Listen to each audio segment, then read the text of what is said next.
revista de opinión Democracia, con la conducción y dirección de Gonzalo Rosero. No puede haber diálogo sin libertad de expresión. No puede haber diálogo sin libertad de expresión. Ella es el alma de un pueblo. Sin amilanarse. Sin amilanarse. Este Ecuador amazónico, desde siempre y hasta siempre. ¡Viva la patria! Combatiremos la corrupción. La de ahora y la de ayer. Y la que podría venir. La de dentro y la de afuera. La revista de opinión Democracia. Los temas realmente relevantes. Analizados con la visión crítica del periodismo libre. Da inicio la revista de opinión Democracia. El programa en el que usted cree. Comenzamos. Gonzalo Rosero. Credibilidad incuestionable.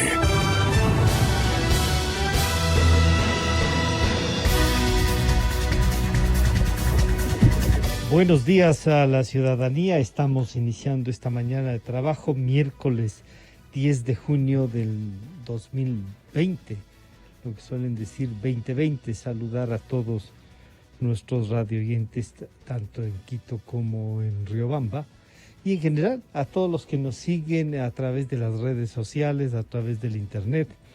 Un gusto saludarlos, estamos nuevamente aquí y de inmediato iniciamos con una agenda que va a tener el análisis sobre el tema corrupción que sigue, que va a tener un análisis sobre el Consejo Metropolitano y las actividades que están haciendo al retorno. Ya se puede medir una semana casi del semáforo en amarillo, como se ha ido clasificando. Y claro, el día de ayer todas las noticias cubrían el tema de la erupción del Sangay. Y para eso estamos en contacto con la doctora Silvana Hidalgo, la directora del Instituto Geofísico y vulcanóloga de profesión. Doctora, buenos días. Francisco Rocha le saluda. Bienvenida a la cadena Democracia y a XFM. ¿Podría usted informarnos que esta parte es una parte final? El volcán ha estado en actividad permanentemente. ¿Qué es lo que sucedió ayer? Entró en una erupción mayor. Bienvenida, buenos días.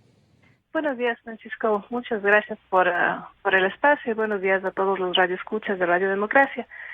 Sí, bueno, el volcán Sangay, como ya se dijo ayer en repetidas ocasiones, está en erupción desde hace muchísimos años. Es un volcán que prácticamente desde que estamos en la escuela nos enseñan que es un volcán activo. Y adicionalmente, este periodo eruptivo específico o en particular inició en mayo del 2019, es decir, hace un poco más de un año. El volcán ha mantenido una actividad en la que observamos diferentes fenómenos volcánicos como emisiones de ceniza, explosiones. Observamos también la construcción de domos, flujos de lava que van bajando por el flanco suroriental, y estos flujos de lava a su vez en varias ocasiones durante este año anterior han colapsado, es decir, el frente del flujo de lava se ha caído por gravedad y básicamente lo que produce es lo que se conoce como flujos piroclásticos, y actualmente más de ese nombre ha cambiado un poco científicamente a corrientes de densidad piroclástica. Y estas corrientes de densidad piroclástica a su vez han generado el incremento de material en el río Volcán, que posteriormente se puede o afecta al río Upano, y en ocasiones hemos tenido justamente esas imágenes de represamiento del río, o sea parcial o sea un poco, digamos, total. Esta visión, como usted nos recuerda, claro, si alguna cosa se puede, incluso se decía turísticamente, se podía acercar un poco al volcán para ver, y si tenía suerte podía ver no la actividad del volcán. Pero ¿cuánto puede afectar? Usted diría que este proceso eruptivo, que lleva un año, entonces se incrementó, y este incremento ha llevado con los flujos a mayor ceniza y la presencia de esta ceniza en otras provincias del Ecuador como Chimborazo, los ríos, Guayas. ¿Por dónde nomás puede ir? ¿Podrá llegar a Quito? ¿Qué más puede pasar, doctora? Sí, bueno, en realidad es difícil decir si es que hubo un gran incremento en la actividad del volcán, porque como le digo, estamos en esta actividad desde hace más de un año, ¿no? Y claro, sí, las imágenes de la actividad que ocurrió el día 8 de la noche del 8 de julio. ¿Y esto por qué? Es porque básicamente el volcán prácticamente todo el tiempo está nublado. Es en muy raras ocasiones que podemos realmente tener visibilidad del volcán. Y esas raras ocasiones las fotos circulan y evidentemente Sí. el volcán está activo, ¿no? Pero no es muy común tener esto y no fue común o no fue posible la noche del 8 de junio. Entonces es un poco difícil evaluar completamente el tamaño de la magnitud de ese evento en particular, que es el que produjo la caída de ceniza. Pero, Estamos en esa evaluación. está en esta evaluación. ¿Se puede Justamente medir, doctora, se puede medir el nivel, la presencia y qué sectores pueden ser más afectados con la presencia de ceniza, por ejemplo? O sea, en realidad lo que vamos a hacer para este evento en particular es tomar todas las imágenes de las personas que están facilitando justamente las fotos de la caída de ceniza en los diferentes sectores, que como usted bien dice, abarcan desde la provincia de Chimborazo, incluso Morona Santiago, no más cerca del volcán, hasta Santa Elena. También. Y entonces con esas fotos, e incluso con las muestras que las personas nos están enviando, vamos a hacer una evaluación de cuánta ceniza se produjo y con eso podemos estimar la magnitud del evento, ¿sí? De este evento en particular, que es el que ha producido esta caída de ceniza. Claro. Este evento, como usted dice, que es, uno podría decir entonces, uno más de los que ha venido desde el mayo del 19 hasta ahora. ¿Se puede predecir, doctora Hidalgo, la posibilidad, digamos, existe esa posibilidad de hasta cuándo dura? Este es un volcán que va a seguir, se puede predecir el tiempo, ¿qué otros efectos puede tener de este proceso eruptivo? Es muy difícil predecir a futuro cuánto tiempo va a durar una erupción. Y ahí le pongo como ejemplo el volcán Tungurahua. El volcán Tungurahua estuvo en erupción durante 17 años, ¿sí? Entonces empezó en el 99 y la última actividad eruptiva fue en el 2016. Entonces es difícil decir cuándo el Sangay ahora va a dejar de ser alimentado y va a acabar su periodo eruptivo. Aparentemente, de lo que conocemos de los registros históricos de la actividad, el Sangay tiene periodos mucho más largos que el Tungurahua. Entonces esto podría en efecto seguir por semanas, meses e incluso años, ¿sí? Eso es común en los volcanes de este. Ahora, predecir hacia dónde se va a generar la afectación. Entonces ya sabemos un sitio en particular que es afectado, que es la zona del río Volcán y del río Upano, justamente por los depósitos que son de material mucho más grueso, lo que justamente van directamente hacia el río y que tienen una afectación importante. Pero que ventajosamente no hay poblaciones cercanas a esos sectores. Sí, el Sangay es un volcán muy remoto, lo que también hace muy difícil que sea vigilado de manera mucho más, digamos, con un monitoreo más cercano, ¿no? Pero se monitorea permanentemente. Por supuesto, tenemos un monitoreo de estaciones permanentes a 5 kilómetros de la cumbre, que es nuestra estación más cercana, que mide justamente la sismicidad y el dióxido de azufre que emite el volcán. Pero ahora estamos justamente desarrollando nuevos métodos que nos van a permitir intentar, filtrando la señal sísmica en otras estaciones lejanas, buscar la señal del Sangay. Entonces estamos desarrollando métodos nuevos que nos van a permitir, esperemos en un futuro cercano, tener una información un poco más concreta sobre esos eventos cuando la estación cercana lamentablemente no funciona. Doctora, ¿Por qué no funciona? Sí, por favor, sí. Sí. ¿Por qué no funciona? Porque estamos en condiciones realmente muy, muy remotas, ¿sí? Entonces, para llegar a esa estación, los técnicos del instituto han tenido que caminar 9 horas diarias durante 3 días. Sí, entonces no es una estación a la que simplemente podemos llegar en auto o podemos llegar de una manera sencilla. Entonces, claro, una vez que se daña la logística para reparar esa estación, es muy compleja. Es una estación que está bajo la caída de ceniza, entonces eso afecta a los paneles solares, eso afecta a la alimentación de energía que se da por panel solar conjunto con batería. Y entonces la reparación no es inmediata, lamentablemente, no es algo que podamos hacer de manera inmediata, y menos en las condiciones sanitarias actuales que está el país, y no solo el país, sino el mundo, ¿no? Entonces eso es algo complejo. Pero claro, la solución que estamos buscando es buscar monitorizar el volcán desde un poco más lejos, ¿no? Que es obviamente una implementación nueva y original, vamos a decir. De los dos ríos que usted menciona, el Lupano pasa, digamos, casi por el centro de dos ciudades, en Morona, Santiago. ¿Se puede tener una represión? De hecho, parecería que este año ha habido algunos. ¿Qué recomendaría usted desde el Instituto Geofísico que deben hacer las autoridades nacionales y las locales para tener en cuenta los cauces? ¿Se puede limpiar? No sé. ¿Es posible eso, mantener los cauces? Y claro, es una zona que va a parar hacia nuestra selva. ¿Y cuánto se puede afectar esa selva también? ¿Qué modificaciones puede tener, doctora Hidalgo? En realidad, una erupción volcánica es un fenómeno completamente natural. Entonces, detener o cambiar el curso de la erupción es algo que no No lo es posible. podemos realizar, no es una actividad humana ir a interrumpir la erupción, ¿no? Lo que sí podemos hacer es justamente evitar instalarnos en las orillas de los ríos que pueden ser afectados por crecidas o flujos de lodo. Entonces eso es importante, justamente evitar que las poblaciones se asienten en las orillas, en la parte cercana al río, de tal manera que si hay crecidas que seguramente, ya se produjeron este año y seguramente se volverán a producir con este tipo de actividad del volcán, las personas y la infraestructura que pueda ser construida no sean afectadas.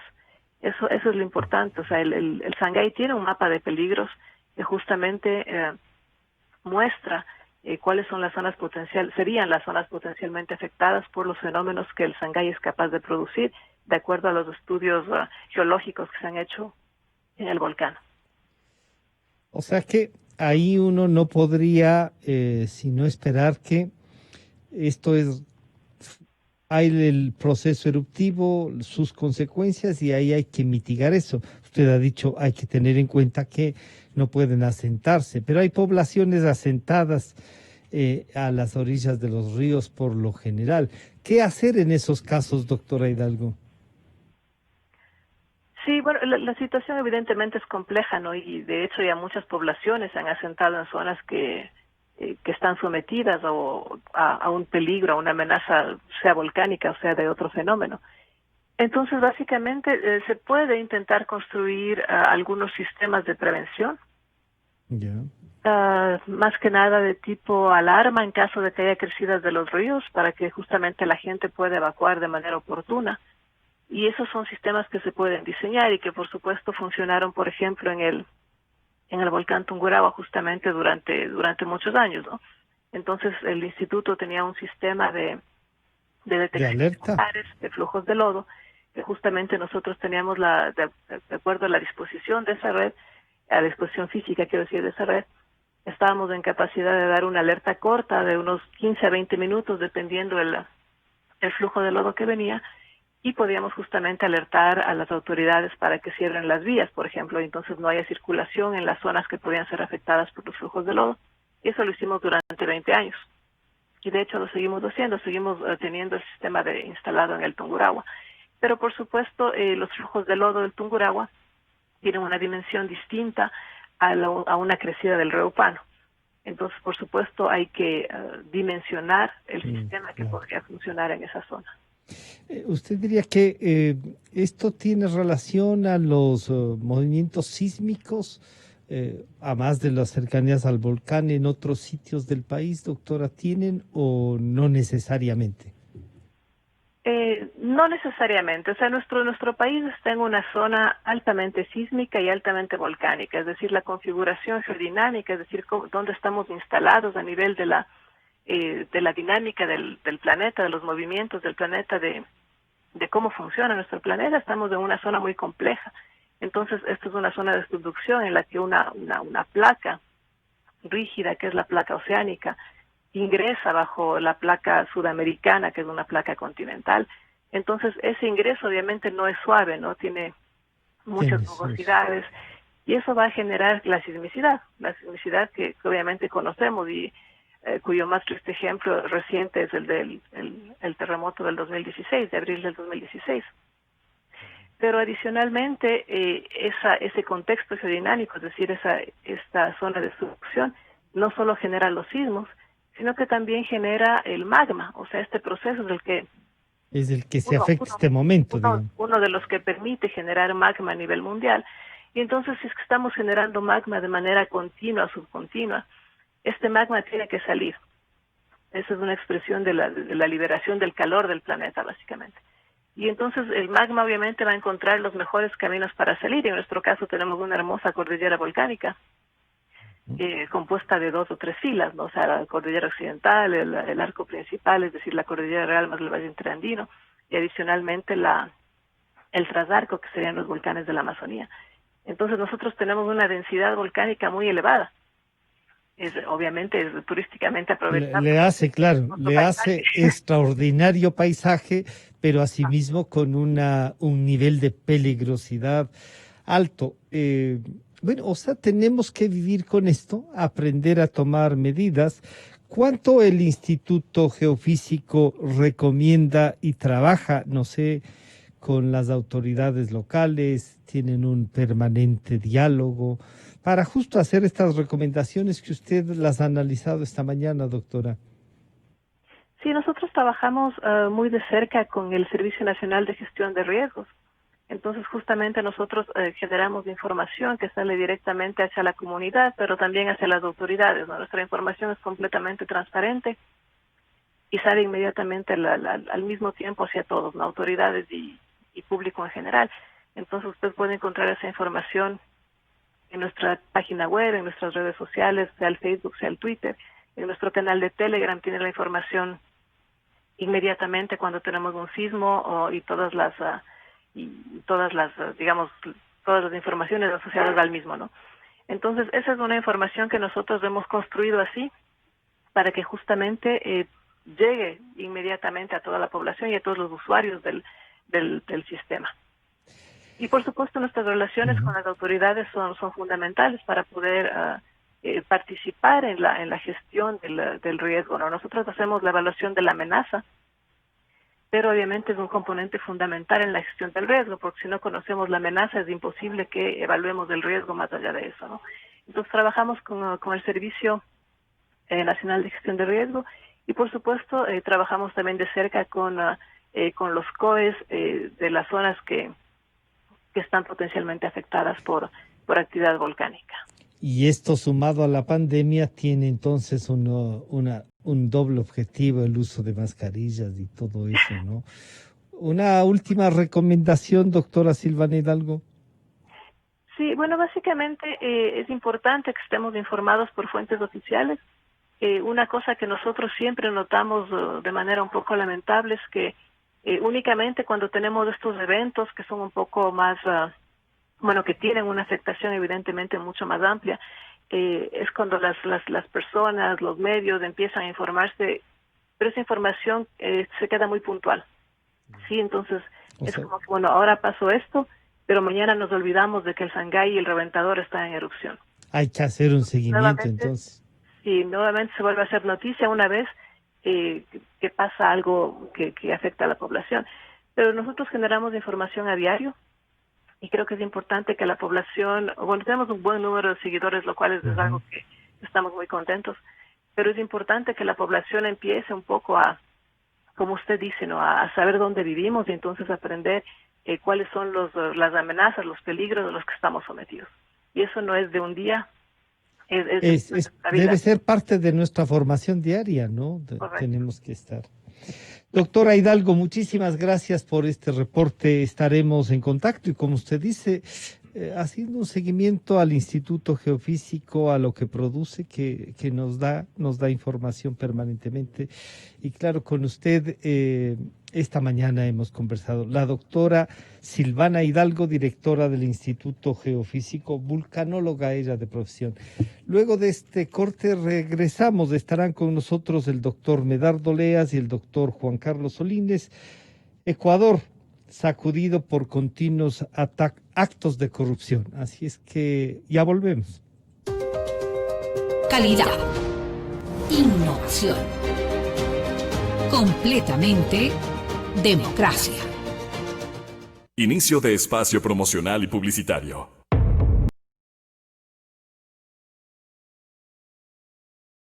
Prender